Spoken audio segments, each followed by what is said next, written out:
अस्सलाम वालेकुम। आज के लेक्चर में हम getting started with C chapter 8 का पार्ट 2 कंप्लीट करेंगे। और आज का हमारा जो टॉपिक है वो है types of low level and high level languages. One by one हम देखेंगे कि हमारे पास लो लेवल लैंग्वेजेस की कौन सी टाइप्स हैं, हाई लेवल लैंग्वेजेस की कौन सी टाइप्स हैं। इस लेक्चर में हमने क्या क्या चीज़ें कवर करनी है। सबसे पहले हमारे पास types of low level language, ठीक है, ये देखेंगे।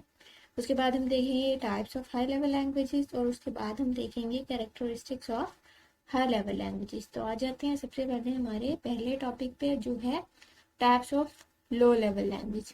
जो लो लेवल लैंग्वेज यानी कि मशीन लैंग्वेज या कंप्यूटर के करीब तरीन लैंग्वेज है, उसकी जो है हमारे पास बेसिकली दो टाइप्स हैं। जो फर्स्ट वन है वो है मशीन लैंग्वेज, ठीक है। जो पहली लो लेवल लैंग्वेज की टाइप है उसका नाम है हमारे पास मशीन लैंग्वेज। तो देख लेते हैं सबसे पहले मशीन लैंग्वेज कहते किसको है। The programming language in which instructions of program are written in binary form is called machine language. Low level language में हमने बात की थी ना लास्ट लेक्चर में कि इस लैंग्वेज में जितना भी हम कोड या इंस्ट्रक्शंस लिखते हैं वो बाइनरी लैंग्वेज में लिखते हैं, यानी कि 0 1 की फॉर्म में लिखते हैं। तो मशीन लैंग्वेज वही लैंग्वेज है जिसमें हम तमाम प्रोग्राम, तमाम इंस्ट्रक्शंस जो कंप्यूटर के लिए लिख रहे हैं वो 0 या 1 की फॉर्म में लिखेंगे। उस लैंग्वेज को हम कहते हैं मशीन लैंग्वेज। और ये कंप्यूटर की अपनी लैंग्वेज होती है, कंप्यूटर के लिए बहुत नियर है, उसको डायरेक्टली समझ आती है, ठीक है। उसको बहुत ज़्यादा आसानी से कंप्यूटर जो है वो समझ सकता है और उस पर वर्क कर सकता है। It is very difficult to learn and to use. अब ये किसके लिए डिफ़िकल्ट टू लर्न और यूज़ है? हमारे लिए, इंसानों के लिए। ज़ाहिर है अगर मैं आपको एक पेज दे दूँ जिसने 0 1 की फॉर्म में लाइनें लिखी हुई हैं सारी, और मैं कहूँ आपको कि ये क्या लिखा है, आप मुझे बताएं, तो उसको अंडरस्टैंड करना बहुत मुश्किल होगा कि किस 0 का क्या मतलब है, किस 1 का क्या मतलब है, ठीक है। और इसी तरह अगर आपको ये लैंग्वेज सीखनी पड़े तो वो भी बहुत मुश्किल है। तो इसलिए ये हमारे लिए काफ़ी जो है वो मुश्किल लैंग्वेज होती है, लेकिन कंप्यूटर के लिए बहुत आसान होती है। इसके अलावा नेक्स्ट हमारे पास क्या पॉइंट दिया हुआ है, is needed to translate, there is no need to translate program written in machine language. यानी कि मशीन लैंग्वेज में जो भी हम प्रोग्राम लिखेंगे या जो भी कोड लिखेंगे उसको ट्रांसलेट करने की ज़रूरत नहीं है कंप्यूटर के लिए, क्योंकि कंप्यूटर को तो डायरेक्टली ये लैंग्वेज समझ आती है, उसकी ये मदर लैंग्वेज की तरह ना। जैसे घरों में हम जब छोटे छोटे बच्चे होते हैं, पैदा होते हैं, ठीक है, तो वो खुद ही घर में जो भी लैंग्वेज बोली जाती है वो खुद ही उसको सीख जाते हैं, ठीक है। तो कंप्यूटर की भी समझ लें ये नेटिव लैंग्वेज की तरह है। तो कंप्यूटर को इस लैंग्वेज को ट्रांसलेट करने की ज़रूरत नहीं है, उसको डायरेक्टली समझ आती है। जो भी आप कोड इस लैंग्वेज में देंगे यानी कि मशीन लैंग्वेज में, कंप्यूटर उसको आसानी से समझ सकता है और डायरेक्टली इसको एग्जीक्यूट करेगा, इसको ट्रांसलेट करने की ज़रूरत नहीं है। थर्ड पॉइंट क्या कह रहा है, a program written in machine language is machine dependent. ये हमने पिछले लेक्चर में भी देखा था कि जो लो लेवल लैंग्वेजेस हैं उनमें जितने भी हम कोड लिखेंगे वो सारे के सारे मशीन डिपेंडेंट हैं, यानी कि डिपेंड करता है कि आप कौन सा आर्किटेक्चर इस्तेमाल कर रहे हो, कौन सी कंपनी आप यूज़ कर रहे हो। आप मोटरोला यूज़ कर रहे हो या आप IBM यूज़ कर रहे हो, IBM का आपके पास आर्किटेक्चर है, या आप इंटेल का लैपटॉप यूज़ कर रहे हो, तो हर जो कंपनी का आप सिस्टम या कंप्यूटर इस्तेमाल कर रहे हो उसके लिए आपको अलग से कोड लिखना पड़ेगा। चाहे एक ही काम के लिए आप एक कोड लिख रहे हो, ठीक है, समझ लें आप 2 नंबरों को ऐड करने के लिए कोड लिख रहे हैं, तो वो कोड जो है वो हर मशीन के लिए अलग से लिखा जाएगा लो लेवल लैंग्वेज में। जबकि हाई लेवल लैंग्वेज में ऐसा नहीं होता, उसमें आप एक ही कोड लिखेंगे और वो हर तरह की मशीन पे चल जाता है। नेक्स्ट है हमारे पास second type of low level language जो कि है असेंबली लैंग्वेज, ठीक है। असेंबली लैंग्वेज जो है वो सेकंड टाइप है लो लेवल लैंग्वेज की। सबसे पहले इसकी डेफिनेशन देख लेते हैं। इन असेंबली लैंग्वेज सिंबल्स और English like words are used to write program instructions instead of binary code. These symbols और English like words are called mnemonics. यानी कि पीछे हमने देखा हम मशीन लैंग्वेज यूज कर रहे थे और उसमें सारा का सारा जो कोड हमारा लिखा जा रहा था वो किस फॉर्म में लिखा जा रहा था, बाइनरी, यानी कि 0 1 की फॉर्म में, जो कंप्यूटर की अपनी लैंग्वेज है उसमें लिखा जा रहा था। लेकिन जो असेंबली लैंग्वेज है उसमें जो हम इंस्ट्रक्शंस या कोड लिखते हैं उसमें हमने छोटे छोटे इंग्लिश के वर्ड्स ऐड करने शुरू कर दिए थे, क्यों? क्योंकि हमें अपने लिए आसानी चाहिए ना, हमें वो मशीन लैंग्वेज जो है वो समझने भी बहुत मुश्किल होती थी, उसको लर्न करना भी बहुत मुश्किल था। तो इसलिए हमने अपनी आसानी के लिए नई लैंग्वेज की तरफ चले गए, असेंबली लैंग्वेज की तरह। इसमें हमने क्या करना शुरू कर दिया, इंग्लिश के छोटे छोटे वर्ड्स ऐड करना शुरू कर दिए, ताकि हमें इसको सीखना और ना अंडरस्टैंड करना थोड़ा सा आसान हो जाए। इसीलिए जो असेंबली लैंग्वेज है वो मशीन लैंग्वेज से थोड़ा एक स्टेप ऊपर है, वो हमारे थोड़ा सा करीब है और कंप्यूटर से थोड़ा जो है वो दूर है। जबकि मशीन लैंग्वेज जो है वो हमारे पास, वो हमसे बिल्कुल दूर है, कंप्यूटर के बिल्कुल करीब है। तो ये एक स्टेप हमारी तरफ है जो असेंबली लैंग्वेज है। तो इसमें जो भी इंग्लिश के वर्ड्स यूज किए जाते हैं या सिंबल्स यूज किए जाते हैं उनको क्या कहते हैं, मैनोमिक्स कहते हैं। ठीक है, तो बाइनरी कोड की जगह इसमें क्या आ गया, कीवर्ड। जो मेन चीज इसमें पॉइंट है वो है इंग्लिश के वर्ड्स हमने छोटे छोटे या सिंबल यूज करना शुरू कर दिए थे। अच्छा, example, for example the add instruction is represented by add, यानी कि ये एग्जाम्पल दी हुई है कि किस तरह के सिंबल या वर्ड्स यूज हो रहे थे। कि कहीं पे अगर आपने कोई इंस्ट्रक्शन देनी है कंप्यूटर को, कोई हिदायत देनी है कंप्यूटर को, जिसमें आप कोई नंबर्स को ऐड करवाना चाह रहे हैं, तो वहाँ पे आप क्या कीवर्ड या कौन सा इंग्लिश का वर्ड किस तरह का इस्तेमाल होना है, वहाँ पे ऐसे ऐड ये हम लिखेंगे। ठीक है, ये बताया हुआ उन्होंने किस तरह के सिंबल या इंग्लिश लाइक वर्ड जो है वो असेंबली लैंग्वेज में इस्तेमाल होते थे। ये तो एक इंस्ट्रक्शन के लिए लिखा है ना, इस तरह बहुत सारे इंस्ट्रक्शन के लिए और भी बहुत सारे वर्ड्स यूज होते थे। नेक्स्ट पॉइंट हमारे पास क्या कह रहा है, the program written in assembly language can not be executed directly on computer. It is translated into machine code with the help of translator program, with the help of translator program called the assembler. अब यहाँ पे वो बात कर रहे हैं कि चूंकि हमारा असेंबली लैंग्वेज वाला कोड जो है वो उसमें इंग्लिश के वर्ड्स आ गए हैं। ठीक है, तो कंप्यूटर को तो इंग्लिश लैंग्वेज नहीं ना समझ में आती, उसको नहीं पता ये ऐड जो हमने लिखा हुआ है, ऐड का वर्ड किसका क्या मतलब है, ये क्या है। उसको सिर्फ बाइनरी यानी कि 0 1 वाली लैंग्वेज समझ आती है। तो इसलिए अब उस कंप्यूटर को समझाने के लिए जो हमने असेंबली लैंग्वेज में कोड लिखा है, सबसे पहले उसको ट्रांसलेट करवाना पड़ेगा मशीन लैंग्वेज में, यानी कि 0 1 वाली फॉर्म में। ट्रांसलेट होने के बाद उसको समझ आएगा कि इसमें क्या कहा गया है करने को, फिर वो उन इंस्ट्रक्शंस पे काम करेगा।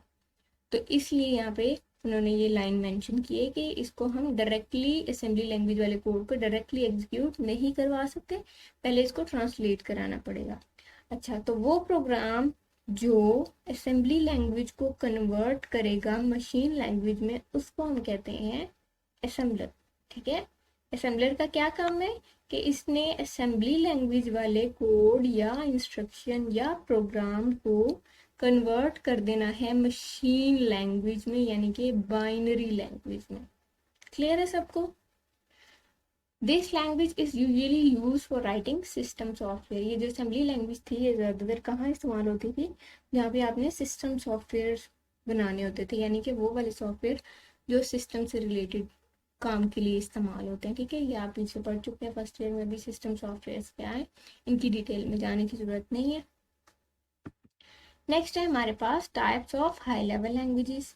बेसिक हम भी अपने आगे मूव कर रहे हैं ना सी लैंग्वेज की तरफ, तो बेसिकली हम हाई लेवल लैंग्वेजेस की तरफ ही जा रहे हैं। आगे हमारा मेन जो फोकस होगा वो सी पे होगा। तो अभी हम देख रहे हैं कि हमारे पास डिफरेंट तरह की हाई लेवल लैंग्वेजेस कौन कौन सी हैं।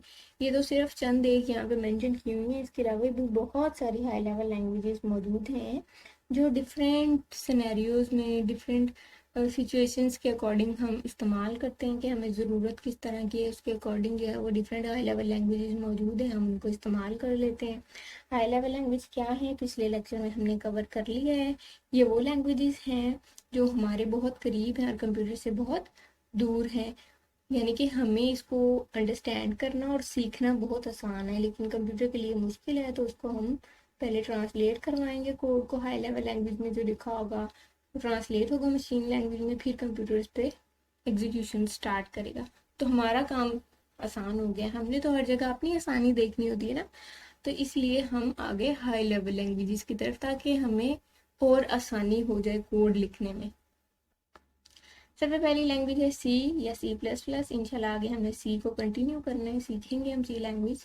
The C or C++ language is mostly used to develop system software such as operating system and application software. ठीक है, ये जो दोनों लैंग्वेजेस हैं C++ और C, ये दो लैंग्वेजेस हैं. ठीक है, पहले C हमारे पास लैंग्वेज आई थी और उसके बाद उसी की अपडेटेड वर्जन कह लेंगे वो C++ है. तो ये जो लैंग्वेजेस हैं ये कहाँ पे इस्तेमाल होती हैं, उस सिनेरियो में जहाँ आपने सिस्टम सॉफ्टवेयर डेवलप करनी हो, जैसे ऑपरेटिंग सिस्टम से रिलेटेड अगर कोई सॉफ्टवेयर बनाना है वहाँ, या एप्लीकेशन सॉफ्टवेयर से रिलेटेड कहीं काम करना है, तो वहाँ बेहतर है कि आप C या C++ लैंग्वेज इस्तेमाल करो. आगे फोर्ट्रान है, ये एब्रीवेशन है फॉर्मूला ट्रांसलेशन की. FORTRAN stands for formula translation. This language is use to develop software for solving mathematical problems. तो जो मैथमेटिशियंस डिफरेंट जगहों पे काम कर रहे होते हैं, बड़े बड़े प्रॉब्लम्स पे काम कर रहे हैं, तो उनके लिए जो बेहतर लैंग्वेज है वो है फोर्ट्रॉन. वो फोर्ट्रॉन को इस्तेमाल कर सकते हैं अपनी प्रॉब्लम्स को सॉल्व करने के लिए. COBOL है next. COBOL stands for Common Business Oriented Language. This language is used to develop software for business and commerce. हर तरह की लैंग्वेज जो है वो डिफरेंट लोगों को टारगेट कर रही है. ठीक है, कोई इंजीनियर्स के लिए होगी, कोई सॉफ्टवेयर सिस्टम सॉफ्टवेयर डेवलप करने के लिए, कोई मैथमेटिशियंस के लिए, कोई बिजनेस की क्लास के लोगों के लिए, जैसे ये कोबोल है. तो ये जो लैंग्वेज है ये बिजनेस और कॉमर्स से रिलेटेड जो लोग काम करते हैं उनके लिए, उनका काम इस पे बहुत अच्छी तरीके से हैंडल हो सकता है, वो कोबोल को यूज़ कर सकते हैं. जावा है, it is use for network programming and web page designing. Web page designing से तो आप सब लोग वाकिफ़ होंगे, जो डिफरेंट वेबसाइट्स आपके पास अवेलेबल हैं. कोई भी कीवर्ड आप गूगल पे लिखो तो उससे रिलेटेड हज़ारों वेबसाइट्स खुल जाती हैं, तो उनकी जो डिज़ाइनिंग हो रही होती है उसमें आप जावा को यूज़ करते हो. इसके अलावा जो नेटवर्क से रिलेटेड प्रोग्रामिंग होती है, डिफरेंट नेटवर्क्स हैं ना आपके पास, वो भी जावा के थ्रू है. Pascal, it is used to develop software for scientific and business purpose. जो Pascal लैंग्वेज है वो किसको टारगेट कर रही है, साइंटिफिक क्लास को, यानी कि साइंटिस्ट वगैरह जो हैं वो भी इसको इस्तेमाल कर सकते हैं अपने काम के लिए, और बिजनेस क्लास के लोग भी इस्तेमाल कर सकते हैं. उनके लिए इसमें अच्छे फीचर्स अवेलेबल होंगे उनके काम के हवाले से. नेक्स्ट है हमारे पास BASIC. BASIC stand for beginner all purpose symbolic instruction code. It is used for beginners to learn basic concept of programming. ये बेसिकली स्टूडेंट्स के लिए बनाई गई थी लैंग्वेज, ताकि स्टूडेंट्स जो है वो कोडिंग सीखें, स्टार्ट करें, इसकी तरफ आए, छोटे छोटे प्रोग्राम्स बनाएं और लर्न करें प्रोग्रामिंग के जो बेसिक कॉन्सेप्ट्स हैं. ये थे डिफरेंट हाई लेवल लैंग्वेजेस की टाइप. इसके अलावा अगर आप इंटरनेट पर सर्च करें तो आपको बहुत सारी और भी लैंग्वेजेस मिल जाएंगी, लेकिन हमारी बुक में जो कि यही है तो हमने सिर्फ इतना ही कवर करना है. नेक्स्ट है हमारे पास characteristics of high level language. सबसे पहली करेक्टरिस्टिक है easy to learn. High level languages पे हमने पहले ही बात की है कि हाई लेवल लैंग्वेजेस चूँकि इंग्लिश लैंग्वेज में होती हैं, ठीक है, तो इसलिए हमें उसको सीखना जो है या लर्न करना बहुत आसान है बनिस्बत लो लेवल लैंग्वेज के, जिसमें सारा जो कोड है वो 01 की फॉर्म में लिखा होता है. तो इसीलिए जो पहली करेक्टरिस्टिक है वो ये बता रही है कि जो हाई लेवल लैंग्वेज है अगर आप वो सीखना चाहते हैं तो वो बहुत आसान है. सेकेंड करेक्टरिस्टिक क्या बता रही है, easy to detect error.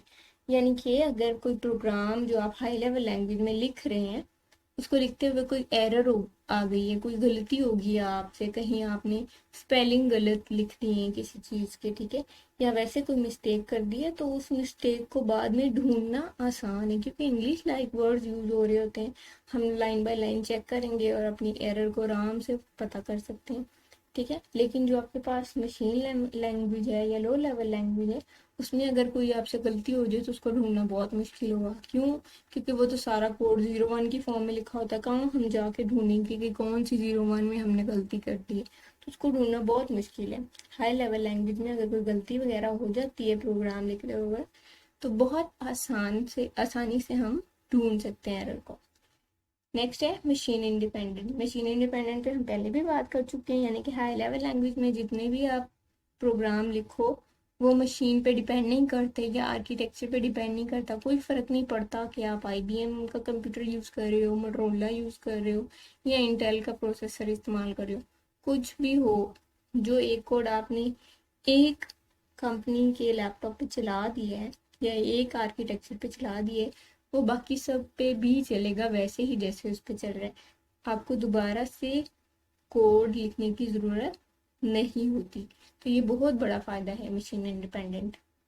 Next हमारे पास है availability of library function. Library function यानी कि बिल्ट इन फंक्शंस, पीछे भी हम बात कर चुके थे जब हम डिफरेंसेस देख रहे थे हाई लेवल लैंग्वेज और लो लेवल लैंग्वेज के, कि आपके पास हाई लेवल लैंग्वेज में बहुत सारे बिल्ट इन फंक्शन हैं जिनका हमें फ़ायदा क्या है कि हमें उनकी सारी कोडिंग लिखनी नहीं पड़ती, हम सिर्फ उस फंक्शन का नाम लिखते हैं और उसको इस्तेमाल कर सकते हैं।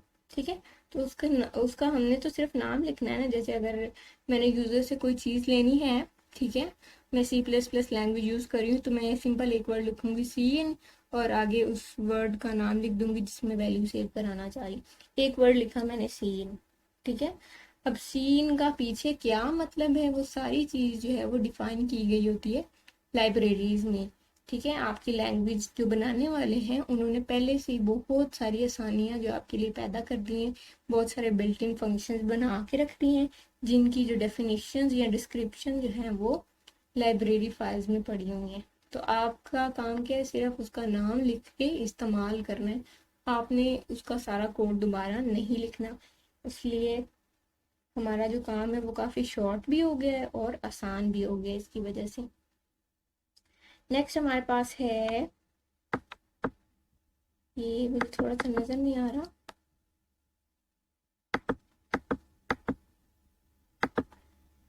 Shorter programme.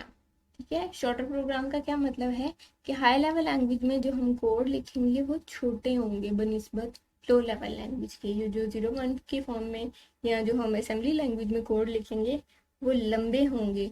अगर उसी एक काम के लिए आप, लेट सपोज आपके पास एक काम है, 2 नंबरों को आपने जमा करना है और उसके लिए आपने कोड लिखना है कंप्यूटर के लिए, ठीक है, तो अगर इसी एक काम के लिए आप कोड लिखिए मशीन लैंग्वेज में, असेंबली लैंग्वेज में और हाई लेवल लैंग्वेज में, तो मशीन लैंग्वेज वाला कोड सबसे लंबा होगा। ठीक है, काम उसने भी वही करना है। असेंबली लैंग्वेज वाला कोड थोड़ा सा मशीन लैंग्वेज वाले से छोटा होगा और हाई लेवल लैंग्वेज वाला कोड सबसे छोटा होगा। इसलिए यहाँ पे वो ये कह रहे हैं कि shorter programs, high level language में हमारे प्रोग्राम जो है वो बहुत छोटे हैं। देखिए तीनों प्रोग्राम्स ने काम एक ही करना है, लेकिन हाई लेवल लैंग्वेज में हमारा प्रोग्राम जो है वो बहुत शॉर्ट हो गया है, यानी कि हम बहुत बड़े बड़े काम जो है वो हाई लेवल लैंग्वेज में छोटे छोटे प्रोग्राम से कर सकते हैं। नेक्स्ट हमारे पास क्या है, well defined syntax and standard. Syntax कहते हैं लिखने का तरीका। जैसे कोई भी लैंग्वेज है तो उस लैंग्वेज का कोई ना कोई रूल होता है, जैसे इंग्लिश लैंग्वेज है उसके अपने रूल्स हैं, टेंसेज हैं, लिखते हुए आप उनको फॉलो करते हैं। उर्दू के अपने टेंसेज होते हैं, ठीक है, कोई भी लैंग्वेज है ले लें आप। इसी तरह जो कंप्यूटर या हमारे पास जो डिफरेंट हाई लेवल लैंग्वेजेस हैं, तो हर लैंग्वेज को लिखने का अपना तरीका है, अपने रूल्स हैं, उसको हम कहते हैं सिंटेक्स। ठीक है, सिंटेक्स किसको कहते हैं कि हम उस लैंग्वेज के क्या क्या रूल्स हैं और उसमें काम कर रहे हैं तो उसको लिखने का तरीका क्या है, कौन सी चीज़ों को हमने फॉलो करना है हाई लेवल लैंग्वेज में काम करते हुए, वो कहलाता है हमारे पास सिंटेक्स, यानी कि वे ऑफ राइटिंग या रूल्स, स्टैंडर्ड। ठीक है, तो हर लैंग्वेज जैसे पीछे आपने डिटेल में देखी हैं डिफरेंट लैंग्वेजेस हाई लेवल, तो हर लैंग्वेज का अपना स्टैंडर्ड है, अपना सिंटेक्स है, लिखने का तरीका है। जो भी आप लैंग्वेज इस्तेमाल कर रहे हैं तो आपको वो जो सिंटेक्स है वो सीखना होता है। इतना मुश्किल नहीं होता, बहुत आसान होता है। एक दफ़ा वो सीख लें तो फिर आप आसानी से काम कर सकते हैं किसी भी हाई लेवल लैंग्वेज में। Source code is understandable by another programmer. Source code कहते हैं वो प्रोग्राम जो हाई लेवल लैंग्वेज में हम खुद लिखते हैं। ठीक है, कोई भी प्रोग्राम जो हाई लेवल लैंग्वेज में हमने लिखा है उसको हम कहते हैं सोर्स कोड। यहाँ पे क्या मतलब है इस लाइन का, is understandable by another program, कि अगर किसी एक बंदे ने कोई एक सोर्स कोड लिखा है किसी भी एक काम के लिए, जैसे मैंने अगर एक प्रोग्राम बना दिया है जिसको हम सोर्स कोड कह रहे हैं, सिर्फ नाम है उसका सोर्स कोड, कंफ्यूज नहीं होना ये क्या है। ठीक है, हाई लेवल लैंग्वेज में कोई भी लिखा हुआ प्रोग्राम कहलाता है सोर्स कोड। लेट सपोज मैंने एक सोर्स कोड लिख दिया और अगर कोई और प्रोग्रामर आता है तो वो मेरा सोर्स कोड पढ़ के आसानी से समझ जाएगा कि इसमें क्या करने को कहा गया है, क्योंकि high level language easy to understand है। ठीक है, आई होप ये आप लोगों को क्लियर हो गया होगा। अगर किसी को भी कोई कन्फ्यूजन है तो वो बता सकता है, और अगर आपको वीडियो समझ आ गई है तो उसको लाइक करें और चैनल को सब्सक्राइब करें। Thank you.